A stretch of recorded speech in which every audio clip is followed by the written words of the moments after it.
Imagine living your life after 50 and feeling energized and excited about your future. Welcome to the Women in the Middle podcast, the podcast for women who are ready to figure out what they want and create the life they deserve. Here's your host and master certified life coach, Susie Rosenstein. Hey there, today's episode is all about 8 simple steps to improve how accountable you are in midlife. So let's go. Welcome back to the podcast Women in the Middle with over 1 million downloads and counting. I'm your host, Susie Rosenstein, your master certified coach and midlife mentor. And as always, I really am so glad to be here with you. The topic I want to coach you on today is an Encore episode, an Encore topic, and it is a really popular one. It's about accountability. I know, everyone's favorite topic. Specifically, we're going to talk about how to be more accountable to yourself in midlife and why you might want to think about it. It is so important to really focus on how you want to show up in life, what you want, and how to get it. That's being intentional. But to be successful at all this, at following through, that is another piece of the puzzle. Following through. I think this can be a bigger deal in midlife because of the whole time is flying by kind of mindset that so many of us have. There really is a huge time sensitivity issue with us at our age. So using the time you have wisely really is a thing. The other thing is we're going to have a little fun with all of this. Yes, I said we'd have some fun even about accountability, even with this topic. So get ready. But just quick, speaking of time sensitivity, I want to make sure you know about how you can stop wasting valuable time feeling stuck and do something about it. It is so frustrating when you know you're meant for more, but are just spinning and wondering when something is going to change. That was me. I totally get it. But here's the thing. I can help you get unstuck. I'm right here and I can help you. But you just can't sit there waiting for something amazing to happen in your life. You have to do something. This is exactly why I created the Women in the Middle Academy, to help you get unstuck and excited about your life again. When we work together in the Academy, you will learn how to create a roadmap to a meaningful, regret-free next chapter, and you'll have fun doing it.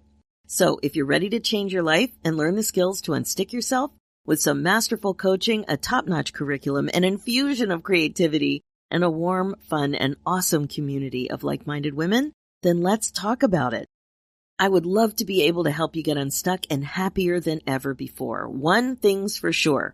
If you don't do something different, nothing will change. So if you want to make sure that you're on the path to the other side of stuck, take the first step and book your free, no obligation momentum call at www.womeninthemiddleacademy.com, and we'll chat and see if the Academy is a good fit for you. I'm also excited to invite you to amplify your listening experience with the podcast by having more of a book club experience with all of the midlife stuff we're talking about here on the podcast. Every month, we focus on one episode. We share experiences and talk about how to apply what you learned to your actual life. You will get a workbook too to make it all super easy to do. And this is perfect for you when you're craving connecting with more women in the middle and you want to hang out with me. Just a little bit, super fun. Sometimes you even get to meet one of the podcast guests. Super affordable and fun, and you can quit whenever you want. How good is that? So to join the Women in the Middle Podcast Club, just go to SusieRosenstein.com and click the podcast tab, and you'll see the Podcast Club button right there, and away you go. And finally, I want to give you the heads up about something super exciting and new that I'll be announcing next week, and it is perfect for this time of year. I know you're going to love it. Okay, here we go. Let's dive into this extremely fun and important topic of how to be more accountable to yourself in midlife. I'd like to start by saying that this topic is one of the things my clients ask me about the most. So you're not alone. And when you think about it, it really comes down to a question that you ask yourself, consciously or unconsciously, actually. But it goes like this. Will I do what I said I wanted to do? Or a slight variation on the theme, can I count on myself to do what I said I wanted to do? Did you hear the word that I chose so carefully? It was the word wanted. That's what we're talking about, your priorities, the things you say that you want more of in your life, the daily tasks that you have on your big list, the goals that you have on your list, the things you say you want to do in the morning, for the week, for the month, for the year. I think you get what I'm saying. We all have things we want to do, and somewhere along the line, you prioritize them. And somewhere along the line, you have thoughts about the likelihood of doing the things that you believe you want. I may have to repeat that. Somewhere along the line, you have thoughts about the likelihood of doing the things that you believe you want. These thoughts affect the way you feel. So if you're thinking you may not do it, it's too hard, you're too busy, it all affects the way you show up for yourself immediately. And this really is the problem. And if you're a student of human behavior and why we humans do what we do, you've bumped up against this problem before.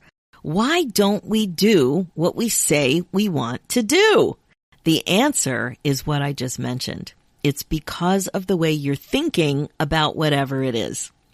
That's where things can break down. And you may or may not even know that there are these mental shenanigans going on up there. Things break down with you, with a thought. It might even be a few thoughts, a mindset. Or it might be a question that you ask yourself, actually, which is a tiny bit different than a thought. If you're asking yourself a question like, how the heck am I ever going to follow through? For example, you will answer that question in your mind. You might think, there's no way I'm going to be able to do this thing, or there's no way I'm going to be able to follow through. And then that answer becomes the thought that's creating your emotional response. Because as I mentioned before, your thoughts create your feelings. The way you think is getting in the way of you giving yourself what you want. The best example I can think of is something you're likely to think yourself, and I hear this all the time in the academy. It goes like this. It's easier to be accountable to someone else. Like if you say yes to someone and they are expecting you to follow through, or it's easier to be accountable with an external event coming up, like if you have a vacation planned or a wedding coming up and you want to lose weight by that date, that might seem easier for you than if you just wanted to lose weight without a special event. So I think you can definitely identify with the contrast of your own accountability to others or like external events versus your accountability to yourself, just because it's something you want. It's a thing for most of us, a thing. And the problem begins with your thinking. Now, I've talked about this obstacle to your accountability in episode 32, which was about 5 years ago. It was in the first year. And also in a blog that's also a few years old, but this information is still good because this accountability stuff doesn't get old. So I will link to both of these, the blog and the episode in the show notes. And from our coaching already just now, you might be able to see how the belief, your belief, is so powerful. What we believe is really just a bunch of thoughts, and it's incredibly powerful. Think about it. If you think it's harder to be accountable to yourself, how do you feel? You can kind of feel it already. There's a subtle disconnect from your commitment to yourself. It's kind of like a mini advance quit. Like just actually repeat that thought in your head. Wow, it's harder to be accountable to myself. It's harder to be accountable to myself. I know maybe you're not doing that while the podcast is actually in your ear, but the idea is, the way I like to think of it is you take your foot off the gas in terms of your motivation and focus. And when you think it will be easier for me to be accountable to X, you can pretty much feel yourself bolster up your commitment to yourself. You're stepping on the gas. It's a completely different emotional response. But for today, I wanted to dig into the other end of the problem, even though that's incredibly interesting. I know that you've probably have more familiarity with it than what I want to talk to you about, these 8 steps. So the other end of the problem, the reflection and learning part about how accountable you are. There are some amazing opportunities here to work on improving this whole thing for yourself, and there's a great reason to do so because this is exactly how you get better at doing the things that you really want to do. Now, who doesn't want to get better at that? This is also the kind of thing that we do in the academy, and it is so incredibly helpful. So let's take a look at what we're really doing here, like at a high level, probably also while you're listening to the podcast. You're older than you used to be, and You also want to be wiser than you used to be. That makes sense. So to do that, you have to be more intentional about your life going forward so that you don't have regrets and so that you have way more fun. Now, doesn't that sound good? That's really it in the nutshell. So you can make some plans and do some things, but that's not the whole part of the story because you also don't do some of the things that you wanted to do. So here are 8 simple steps to take when you want to learn from your accountability mistakes so that you can make some improvements and create the life you really want. And you don't have to think about it as an accountability mistake, but like an accountability weakness or something that you want to get better or stronger at. So here are the 8 steps. First, plan some things. Now, this sounds obvious, right? But this is where you start. You want to do some things or create some results in your life. So you got to have some goals. You got to have some plans. And I would advise that you write them down. Second, check in with yourself after a set period of time and notice your actual outcome. What happened? In the academy, we do this once a month, but you can do whatever makes sense to you. You actually sit down, look at your goal, and write down what happened or what didn't happen. Okay, so let's take an example.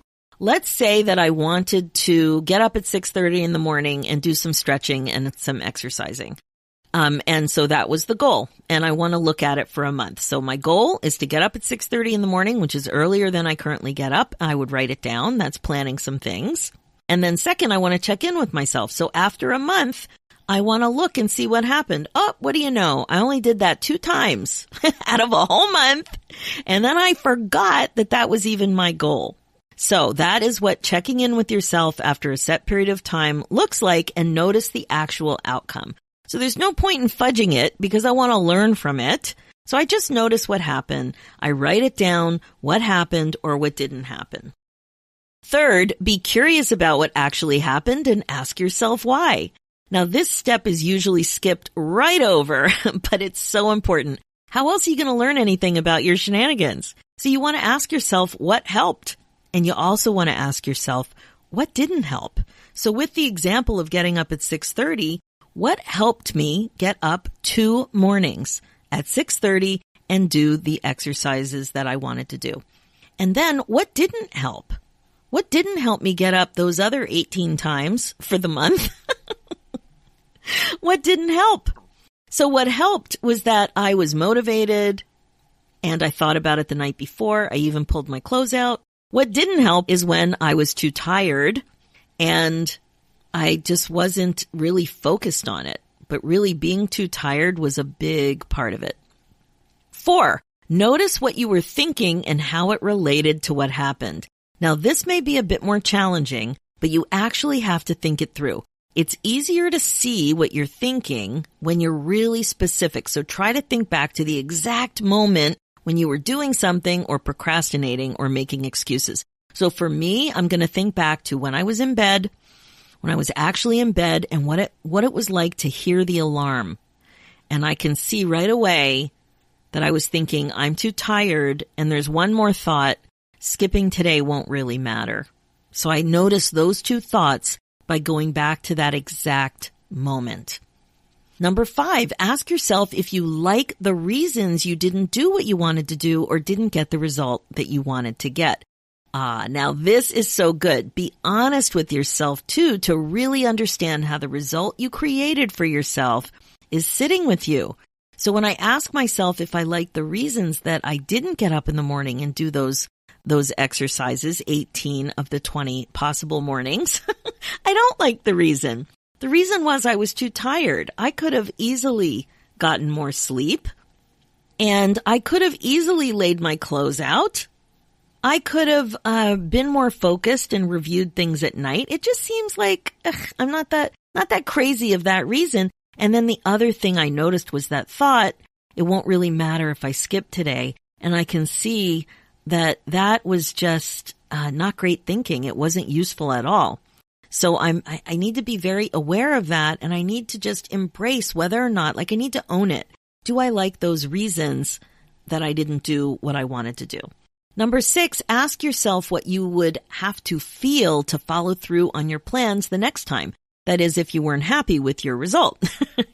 So now you might be thrown off by this one a little bit, but I'll give you a hint. The way you would have to feel is definitely going to be different than what you felt when you created the result that you got. And this is because the way that you feel is the reason behind the behavior that you did, your behavior. Your thoughts create your feelings, and your feelings fuel what you do or what you don't do. So if you didn't do what you really wanted, it has to do with both your thoughts and then the feelings that they created. So what would I have to feel to follow through? That's number 6. I would have to feel motivated. I would have to feel confident that this is a great plan for me. I would have to feel committed. So those are the kinds of feelings that are very different than the feeling I felt with the way I was thinking, which was disconnected from that commitment.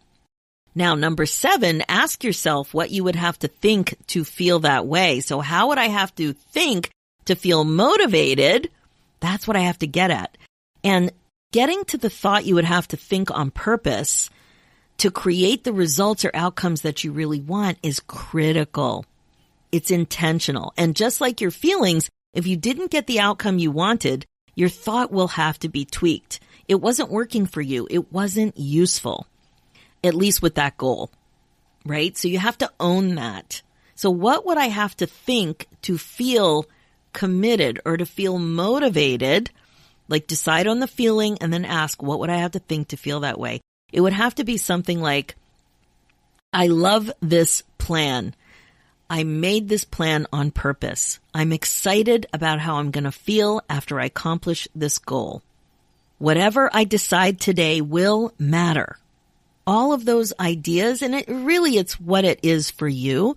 But the way I like to really narrow down a thought is to repeat it a few times in my mind with my eyes closed. I like to say it out loud, actually. That's better. And then just notice that feeling. So I repeat it a few times out loud and then just notice the feeling. Does it work? Is that going to work for me? And you have to ask yourself, is the thought that you're coming up with going to work for you? And number 8, continue to plan ahead, including this new data, and commit to your plan going forward. So you need to continue to plan ahead with the new data, and you have to commit. So pay attention to the new thought that you identified and write it down.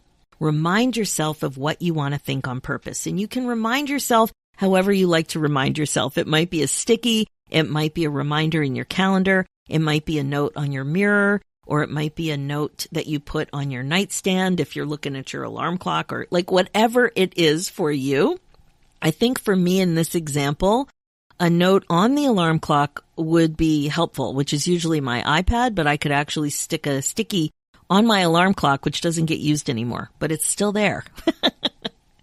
And I do like putting reminders in my phone. And when you're putting a reminder of the actual thought, and then when it pops up, I just feel like I'm getting a virtual hug. It feels like a little bit of self-care when those thoughts pop up, and I like to put them at random times. So it's like a surprise to see that little reminder come up of the thought that you want to think on purpose about the goal that you want to accomplish. It works. These kinds of little strategies really do help. So let me repeat those 8 steps for you.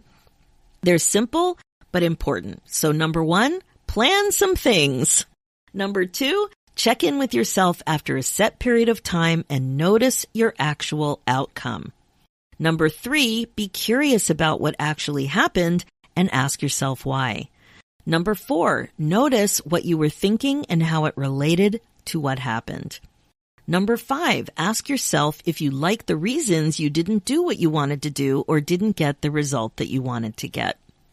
Number 6, ask yourself what you would have to feel to follow through on your plans the next time. And number 7, ask yourself what you would have to think to feel that way.